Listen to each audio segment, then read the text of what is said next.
My wife secretly sold our family home for $750, $0 to her lavish lover, then forged my signature to max out our joint credit cards, and now she's claiming all our assets in a bitter divorce.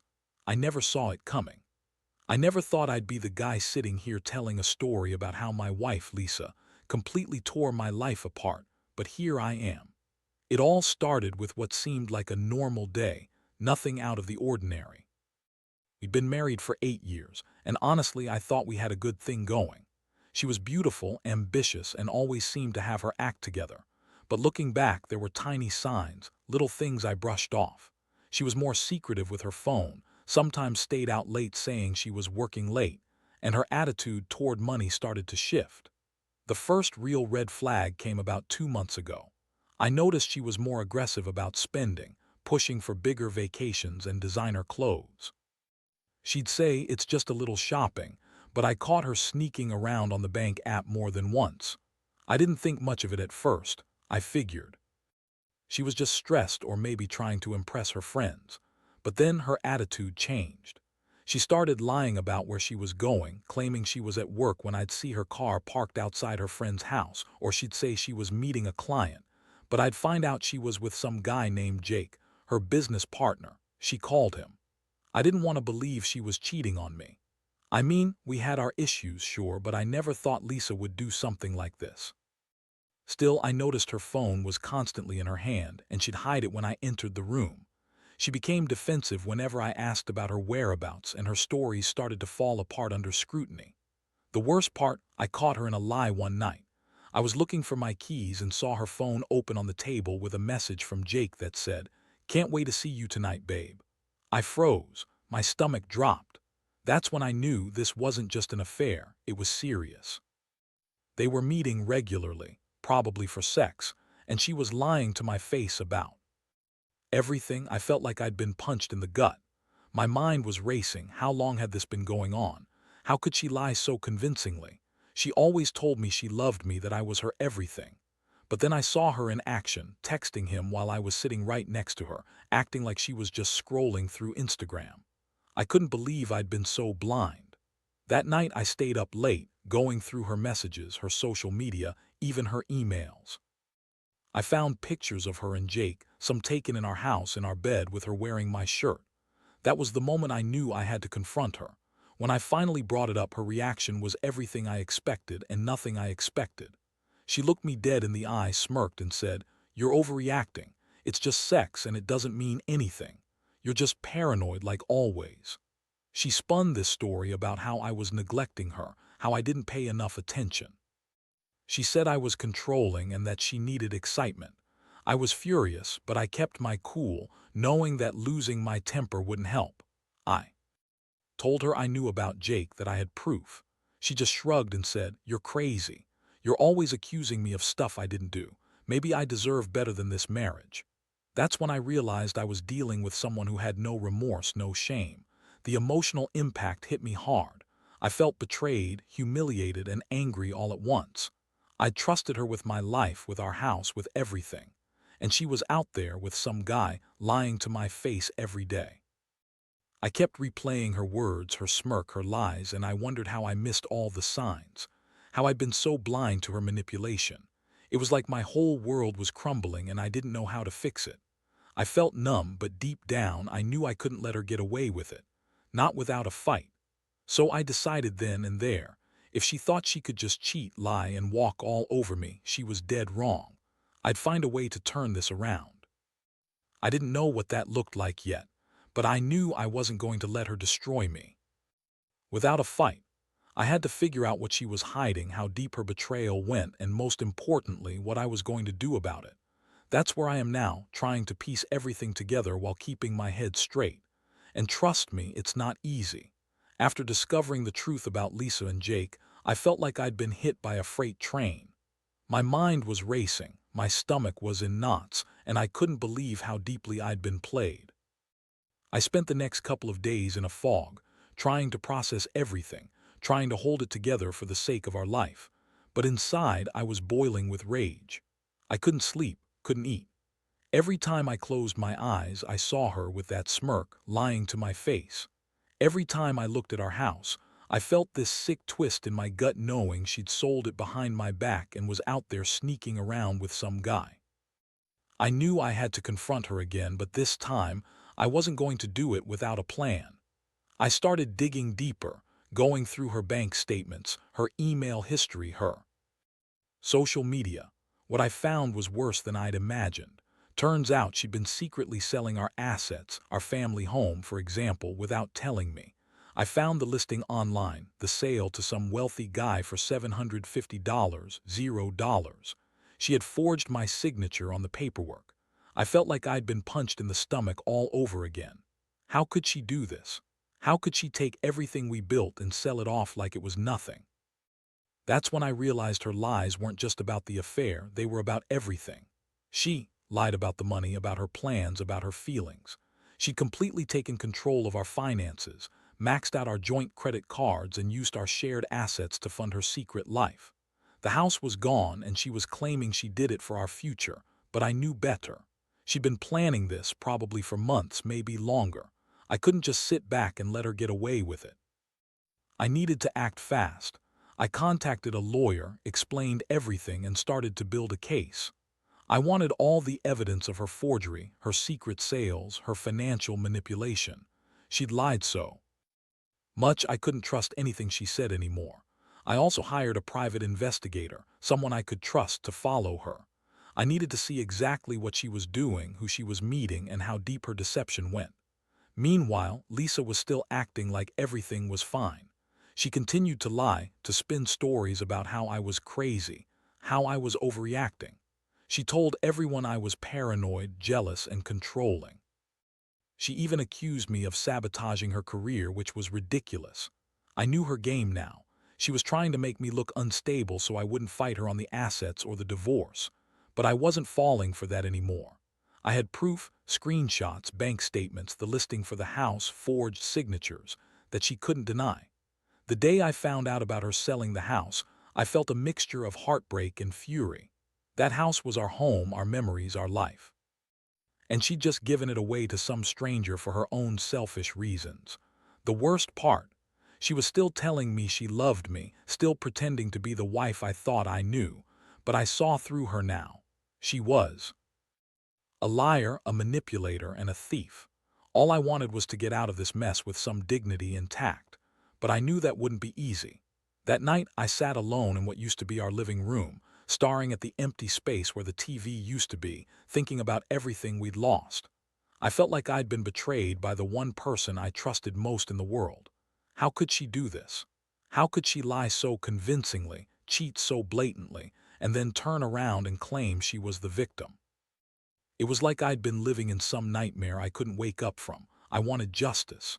I wanted to make her pay for what she'd done, but I also knew I had to be smart about it. Revenge was tempting, but I had to think long-term. I couldn't just lash out blindly. So I decided to gather everything, every piece of evidence I could, every document, every message. I wanted her to understand that I wasn't going to let her walk away with everything. She'd played her hand, and I was preparing mine. I'd confront her again, but this time it was going to be different. I'd come prepared with a plan. I wasn't going to let her manipulate me anymore. I was done being the innocent husband. Now I was fighting back, and I was going to win. The more I dug into her financial mess, the angrier I got. Lisa had been so good at hiding her tracks, covering her lies with a smile, pretending everything was fine. But beneath that facade, she was pulling strings I didn't even know existed. I found the listing for the house she sold behind my back, the forged signatures, the bank transfer receipts. It was all there, black and white. She sold our family home for $750, $0, and I had no idea. I kept thinking about the memories, the nights we spent there, the future we had planned. And she just gave it away like it was nothing. I knew I had to confront her again. I scheduled a meeting with the lawyer, but I also decided I needed to see her in person. I wanted her to see I wasn't backing down. So I called her, told her I wanted to talk. She pretended to be surprised, acting like she had no idea what I was talking about, but I knew better. I told her I had all the evidence, that her lies weren't going to hold up anymore. She tried to play innocent, said she was doing what was best for us. that she was trying to save us from ourselves. Yeah, right. When I confronted her face to face, her reaction was classic Lisa, defensive, bitchy, and dismissive. She threw out excuses, claiming she did everything for us, that I was just insecure and jealous. She said she needed freedom, that I was controlling, and that she wanted to be happy. I told her I knew about the affair, the house, the forged signatures. Her face twisted in anger, and she snapped back. "You're just jealous because Jake is better in bed than you ever were. Maybe if you put in some effort, I wouldn't have had to look elsewhere." That was the moment I realized she was beyond reasoning. She was just a manipulative bitch who thought she could get away with everything. Her words cut deep, especially because I still loved her, or at least I thought I did. But I couldn't ignore the truth anymore. This was just about a cheating wife. It was about a woman who was willing to destroy everything we built for her own pleasure. I felt a mixture of sadness and rage. I wanted to scream, to lash out, but I kept my composure. I told her I was done listening to her lies, that I had everything I needed to take her down legally. I wanted her to know I wasn't afraid to fight for what was mine.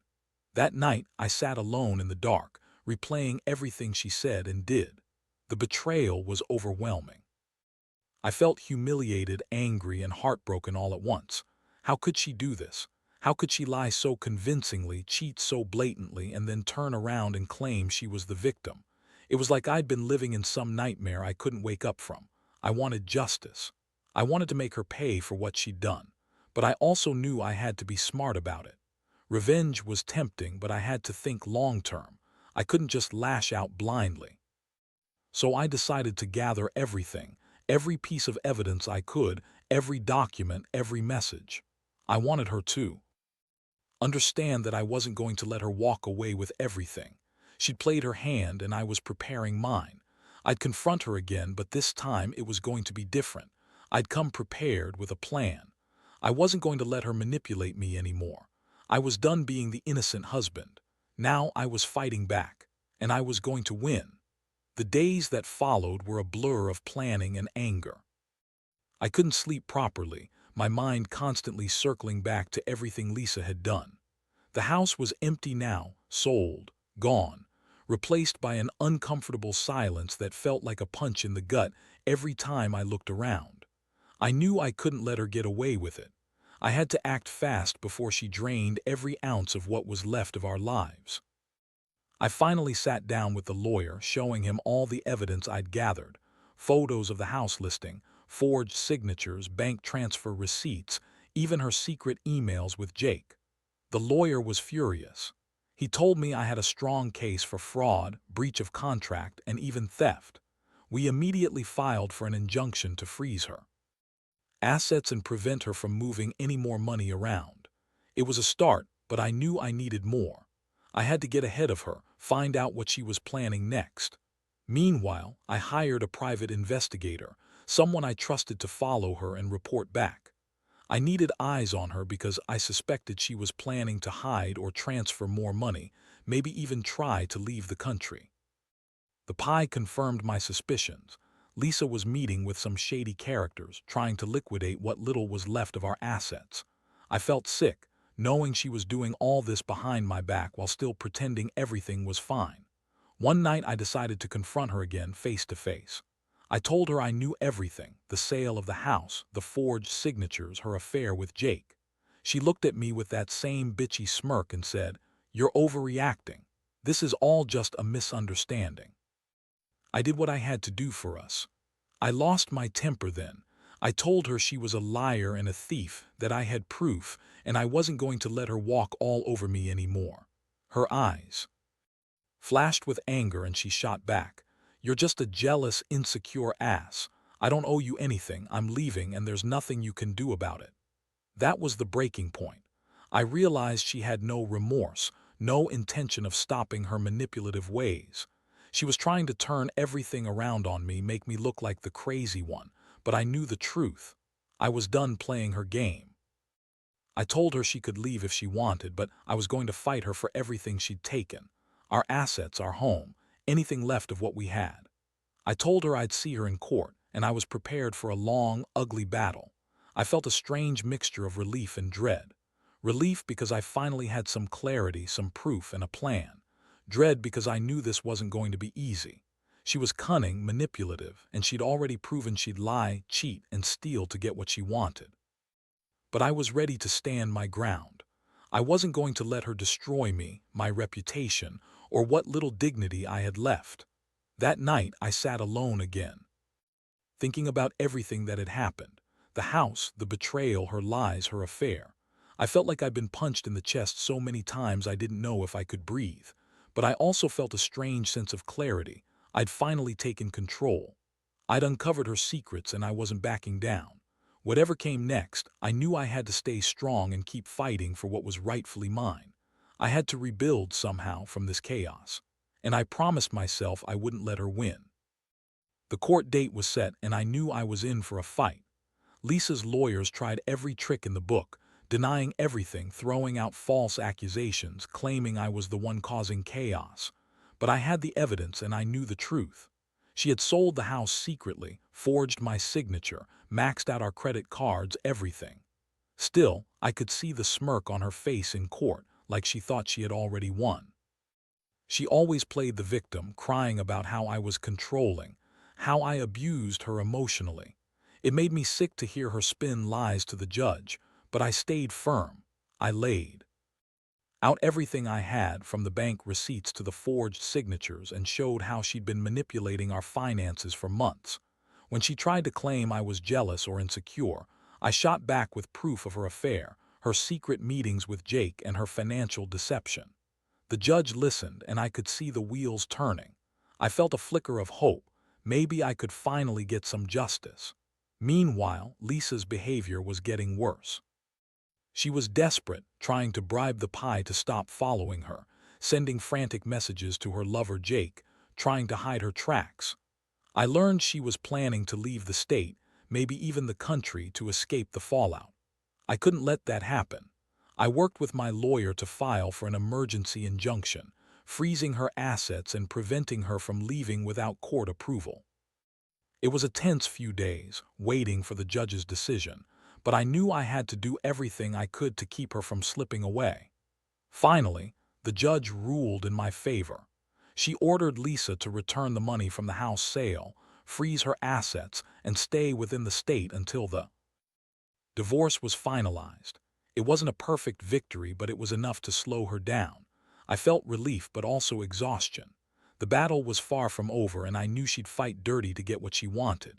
Still, I was determined to see this through. I'd fought for my rights, for my dignity, and I wasn't backing down now. After the court hearing, Lisa's true colors came out even more.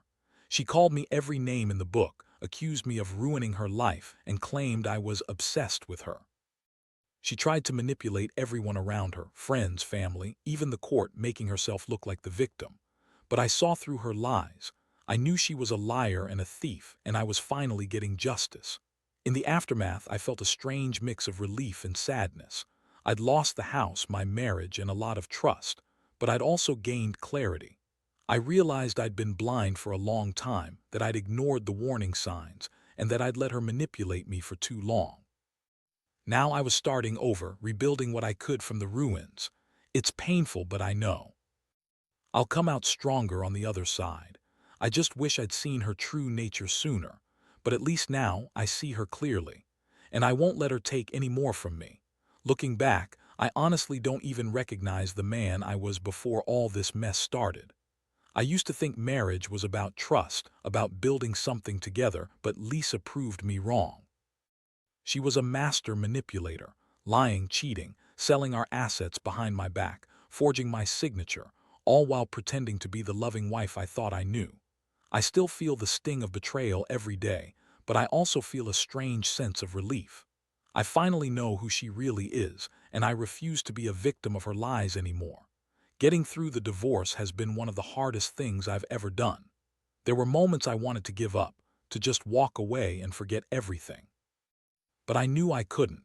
I had to stand my ground, fight for what was rightfully mine, and protect myself from her continued manipulation. The legal battle was brutal. She tried every trick in the book to twist the story, to make herself look innocent, but I had the evidence and I used it. The court saw through her lies, and in the end I got some measure of justice. The house, the money, the assets. She was ordered to return what she'd stolen or sell what was left. Now I'm rebuilding my life. I've moved into a small apartment, started focusing on my career again, and slowly trying to piece myself back together. I won't lie, it's been a lonely road, and there are days when I still feel the ache of betrayal. But I've learned a lot. I've learned to trust myself more, to recognize red flags early, and most importantly, to never ignore my instincts. I also realize how important it is to have good legal advice, to document everything, and to stand up for myself when it matters. One thing I want to say to anyone reading this who might be going through something similar: don't let yourself be manipulated. Don't ignore the signs, no matter how small. Trust your gut. If something feels off, investigate. And when you find out the truth, don't be afraid to fight back, even if it means losing some comfort, some pride, or even your marriage. Sometimes the only way to find peace is to face the chaos head-on with honesty and strength. Most of all, I've learned that revenge isn't about hurting her back. It's about reclaiming your life, your dignity, and your future. I may never fully trust again, but I do know I'm stronger now. Lisa's betrayal taught me that some people aren't worth the pain, and that sometimes the best revenge is simply moving on and proving that you can survive even the worst storms. I hope anyone reading this who's been betrayed finds the courage to stand tall, to fight for themselves, and to never let anyone strip away what's rightfully theirs. Because at the end of the day, your life is yours. Don't let anyone take that away.